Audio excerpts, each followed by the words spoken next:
Hello and welcome to the Day Ahead. It is Thursday, April the 23rd. I'm Andrew Gagan. The local market is set for a lower opening with ASX futures down around 0.25%. It was a mixed session on global markets overnight as investors contemplated the latest developments in the Middle East conflict. Oil prices surged after Iran seized 2 ships in the Strait of Hormuz in the wake of President Trump extending the ceasefire, but there's still no sign of peace talks restarting. US stocks resumed their ascent with the S&P 500 and Nasdaq both closing at record highs, with positive earnings results buoying sentiment. First quarter earnings growth is tracking at about 14% according to LSEG data. Tesla climbed close to 5% in extended trade after the EV maker reported a surprise positive free cash flow in the first quarter of $1.44 billion and booked revenue of close to $22.5 billion for the 3 months to the end of March, which was a slight miss on estimates, while deliveries were up 6% from a year earlier. GE Vernova surged after the power equipment maker raised its annual revenue forecast, and medical device maker Boston Scientific jumped after its first quarter results. IBM's revenue growth slowed in the first quarter on sluggishness in its software business, fanning fears of disruption from AI tools and sending its shares down 6% in after-hours trade. Shares of aircraft manufacturer Boeing soared after a smaller than expected quarterly loss. However, United Airlines fell after forecasting second quarter and full year profits below estimates as high jet fuel prices squeezed margins, and Southwest Airlines forecast second quarter earnings below expectations and declined to update its full year outlook. Meanwhile, shares of Spirit Airlines more than doubled on reports that the Trump administration is close to a deal to rescue the struggling low-cost carrier.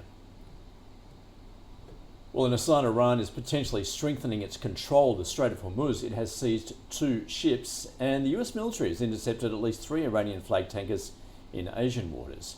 President Trump has not set a deadline for an end to the ceasefire extension, with the White House saying that he wants to see a unified response from Iran's leadership to US proposals to end hostilities.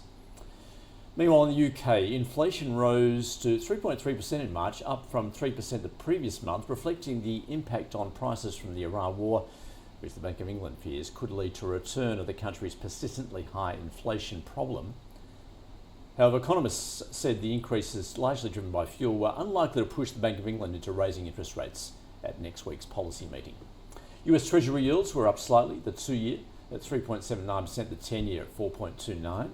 Australian 3-year government bond yields rose to 4.65%, the 10-year at 4.99%. US dollar index is up around 0.2%, the Aussie dollar trading at 71.6 US cents. Oil prices have surged again after a surprise gasoline and distillate stock draw in the US and on reports of gunfire attacks on at least 3 container ships in the Strait of Hormuz.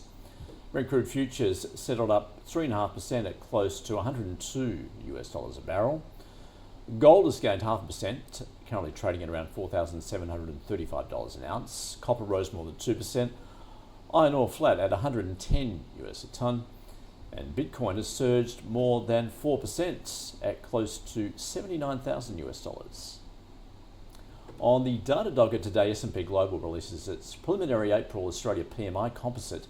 And on the corporate calendar, quarterly updates are expected from Fortescue, Insignia Financial, Perseus Mining, Sandfire Resources, while Woodside Energy is scheduled to hold its AGM. That is your day ahead. See you again tomorrow.